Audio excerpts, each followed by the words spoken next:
Sword number 3 is yet another excellent addition to my new favorite ongoing X-Men comic, following a day in the life of Manifold during Knull's King in Black invasion of Earth. Today I'll answer, who is Eden Fesi, aka Manifold? How is Al Ewing using King in Black to build his Marvel Age of Space? What the return of Orchis means for the reign of X, and theories and predictions for things to come. Hey everybody, I'm Dave Busing, founder and editor-in-chief of comicbookherald.com. You are listening to Krakin Krakoa, number 156, a review and deep dive of Sword number 3. Again, this is my favorite new ongoing X-Men comic of 2021, giving my longtime favorite since last year, Hellions, a run for its money. If you like the Comic Book Herald YouTube channel or Krakin Krakoa, please consider liking, subscribing, sharing, and commenting here. It all helps me out a great deal and frankly encourages me to keep making these Krakin Krakoa videos. You can find all sorts of X-Men coverage as well as a Reign of X reading order over on comicbookherald.com with links in the show notes here. Spoilers for discussed comics may follow. Writer Al Ewing, artist Valerio, Schiti, Ray Anthony Height, Bernard Chang, and Nico Leone, and I think maybe my mother. Colors Marte, Gracia, letters Ariana, Maher. It is Sword number 3, the story of Eden Fesi, a quintition, as he is described here in a very interesting kind of introduction page. There's writing here about Ewing, naming himself quintition as a descriptor of the fifth element once believed to permeate the universe, and some text here about the manifold representing specifically multiversal reality 616, something we're going to come back to as we go. Now, Manifold's abilities are absolutely crucial to Sword's dimensional travel, although as this issue is careful to point out time and time again, Manifold is not just your standard teleporter, which is why the team also has the likes of Lila Chaney and all those fun mutant technologies on board. Not to mention, Fesi's travel allows for glorious visual splashes like what Valerio, Schiti, and Marte Gracia do, with him traveling absolutely everywhere across space and time. Who is Manifold? Well, Eden Fesi debuted in the pages of Jonathan Hickman and Stefano Caselli's Secret Warriors number 4 as the Australian protege of longtime X-Men ally Gateway. Eden would go on to rotate in and out of Hickman projects, from here primarily Secret Warriors and then into Avengers and New Avengers. For my money, Manifold is one of Hickman's best totally new creations. I think this character has a ton of potential as we see Al Ewing and company tap into here in Sword, and something I'm very excited to see continue to build and manifest across this project in this ongoing run in the all-new era of X-Men. Now, as Sword director Abigail Brand's notes make clear, Manifold's power set is absolutely enormous. Throughout this issue, we see Manifold's ability to bend, fold, and travel across space and time used to peak effect, from literal spatial travel to creating a warp for just his eye to view into the offices of Henry Peter Gyrick. It opens up some really interesting visuals and just uses of his power set here in sort of in this espionage type role. This is such a great character for Ewing to really lean into, kind of like we've seen him get to do a bit with Marvel Boy's ridiculous Grant Morrisonian powers and abilities in Guardians of the Galaxy. One particularly interesting aspect to Manifold is how the character's multiversal attributes were utilized and discussed in the pages of Hickman's New Avengers during Time Runs Out, right before 2015's Secret Wars. Side note, look how similar the multiversal Manifold's language is to Cyclops' House of X quote, "Does it need doing? Then it will be done." Here we see in 2015 Hickman writing a multiversal Manifold, "The need is there, so I can make the jump." But what we found in New Avengers, in addition to a lot of revelations as we approach Secret Wars, was that basically there were manifolds across the multiverse, and his manifold tells multiverse hopping Hank Pym. I thought that Manifold's abilities only worked in our native universe, but actually what happens at this point in time, at this juncture, is the builders had created, a science experiment, as Manifold labels it, that a version of a manifold that could hop across, the multiverse, essentially. And that's kind of what we saw in Sword number 1 with this team, with this Sword unit, really doing interdimensional travel in a way that Manifold is obviously extremely critical to. His power set allows them to tap into all these cosmic artifacts and just these huge cosmic concepts that Al Ewing and team were playing with in Sword number 1. Again, you see see sort of the buildings and the framework, and again, the building blocks for how Manifold has like been getting to this point as a player all the way back here in the pages of New Avengers. It's a really interesting story to go back to if you're curious. Now, in the pages of Sword number 3, the issue opens with a really great build on who Manifold is as a person, his roots in Australia, his connection to Gateway, and of course to the stars. You know, there's a few references here that like basically if he can see the stars, if he can connect to where he is in space, he can travel anywhere. There are some wonderful moments here too, like Eden selling his people on Krakoa, you know, his friends, and one of them noting that the Quiet Council still had to make respect the land a law, right? And I took that to imply it was still not in a proportion of Krakoan's like base nature to simply do so, right? It didn't come naturally to them to just respect the land. They had to make that a law, which is an interesting interpretation. Now, Ewing does also pull in here what Eden's been up to in the pages of the Coates Black Panther run, saying with Manifold saying, they made me forget who I was. I killed a lot of people. Now, what is that in reference to? Like, that is from the Ta-Nehisi Coates and Daniel Acuna run on Black Panther, okay? The latest Intergalactic Empire of Wakanda series kicked off in 2018, but the Coates run proper begins in full and pretty quickly brings Manifold into the proceedings shortly after Secret Wars in 2016. For my money, this is all well worth reading,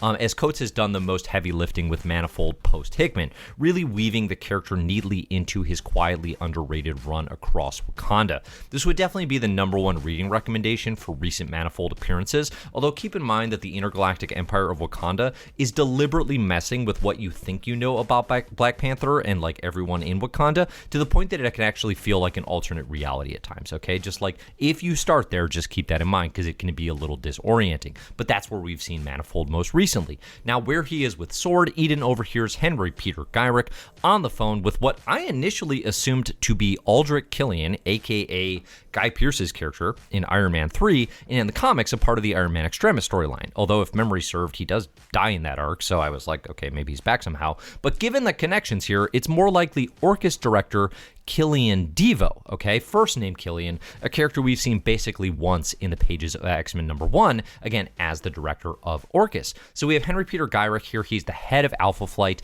and Gamma Flight, and he's plotting, you know, these connections and this involvement with Orchis. And so we meet Sword's like Hydra, if you will, right? And Gyrick has a mole in Sword, and essentially what Ewing has done here, I think quite effectively, is he's set up, okay, if Sword is like the shield of space, who's their Hydra, right? Who's their alternates? And in this case, it's Orchis, who we already know, of course, is a major threat to mutant kind, as the defenders, if you will, of like humanity, is how they view themselves. What do we know about Orchis? Well, remember, despite Krakoa's sabotage of the Mother Mold in House of X #4, Orchis is still very much operational and a threat, as we saw this week, you know, as well from a tease of an X-Men #20 cover coming up with Nimrod featured, right? So Orchis are the manufacturers of Nimrod. They're the ones trying to get them online. As we, you know, in published work, it's really been since X-Men #6 that we've seen much of what's going on with Orchis, and we see there that Mystique, you know, has access to their facilities, but kind of knows they're bringing a Nimrod online, like, and basically is like, you know,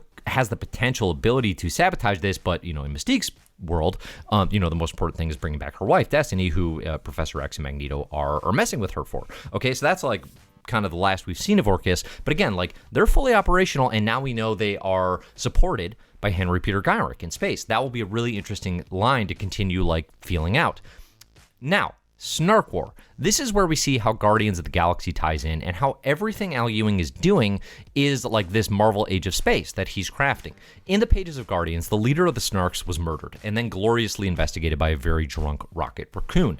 It's not only one of my favorite issues, the Ewing Cabal era on Guardians, it sets the scene for Ewing's Marvel Cosmic Vision, as he unquestionably slides into the architect role for that side of Marvel, you know, in the post-King of Black landscape, okay? But what he's doing here is he's doing a very quick explanation of like, okay, there's a Snark War going on, and all of the heirs to the Snark like throne, they are now at war with each other, okay? And the data page lays out like the odds of who might succeed, and you also then have Eden, Fesi, Manifold, and Sword kind of placing their bets as well. Like, all right, who do we ally ourselves with here? Who could actually win the Snark War? Who can we maybe kind of bank and support a little bit if they can help us get Knull off our planet, right? Because right now, in King and Black terms, in the event, Earth is completely covered in darkness. darkness. It is shrouded in symbiote goop, and Knull has invaded and taken over. So Manifold reaches out to one of the Snark contenders and says, hey, we could use your help, right? He enlists Snark aid to try and fend off Knull. Now, what Manifold finds here is that this particular Snark is using Knull's destruction to his benefit, right? Knull is destroying planets that his competitors are trying to build up, war bases on, and then like this Snark character is like, this is good for me. I actually like Knull, so peace out. Eden leaves, okay, but then the Prince of the Snarks is mysteriously executed shortly thereafter. I mean, one of the fascinating things about this thread is that this could get picked up in Sword, Guardians of the Galaxy, or both, and I'm kind of happy either way, which is a cool place to be as far as like this universe that Ewing is building together.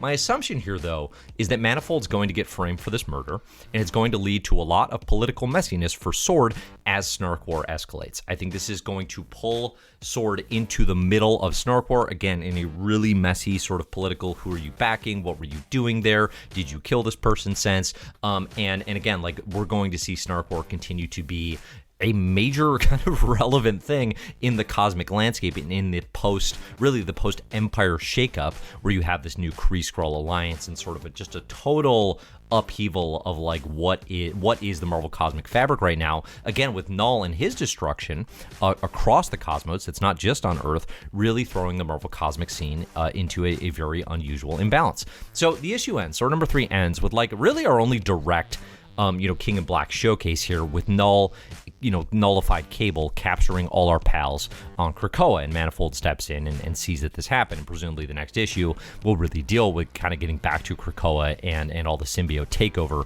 on the island. Now, I do want to give a shout here to like a bunch of Marvel creators are putting on a clinic right now on how you tie in your ongoing to a major Marvel event without losing yourself and your own story. I think Al Ewing's doing it beautifully on Sword, Chip Zdarsky's doing it on Daredevil, and Jed McKay's doing it on Black Cat. There are probably others, but those three in particular have really stood out to me. Readers concerned with Sword so quickly getting pulled into tie-in madness, it kind of doesn't matter, like over the last couple issues, at least for me. Al Ewing's telling his story anyway, and the vastness of a King in Black type event simply colors why Sword matters and the types of events it is set up to manage. I was especially happy with like Sword number 3, where Ewing, Schiti, and the team are just like, yeah, we're just going to tell a Manifold story, and it just so happens to occur during King in Black. That's kind of the perfect use of a tie-in landscape for me for an event like King in Black that doesn't directly correlate or doesn't directly involve, like Sword doesn't need to move King in Black plot forward per se, but it's using that framework to set up like all of the political intrigue and the spy games that would take place in Sword anyway, as well as just like this kind of character dive into what is happening with Manifold. So next up, we're still in a King in Black with Sword number 4, as presumably we'll really dig into what's going on with the possessed Cable and the impact of the symbiote takeover on Krakoa. The Krakoan for next issue reads Cocoon.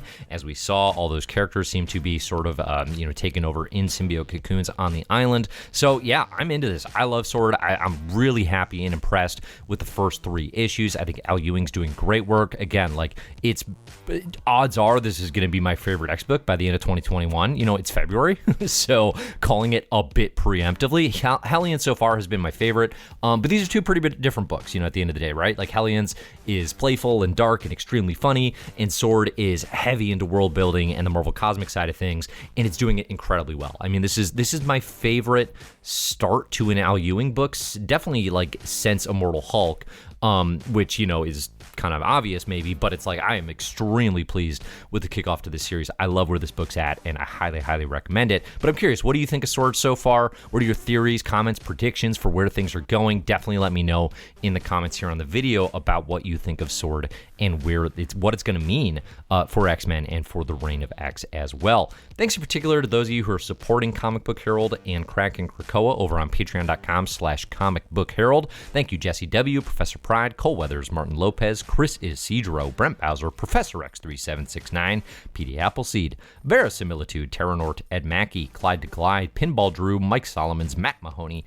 and John Samander. Thank you for your support in the Mysterious Benefactors tier over on Patreon. Hey, if you want to get all of these X-Men reviews in podcast form, you can do so for as little as $1 a month. I post weekly all of the Krakin Krakoa videos as an exclusive Patreon podcast stream, if that's up your alley, in addition to other cool benefits and just supporting Comic Book Herald and Krakin Krakoa, which is greatly, greatly appreciated.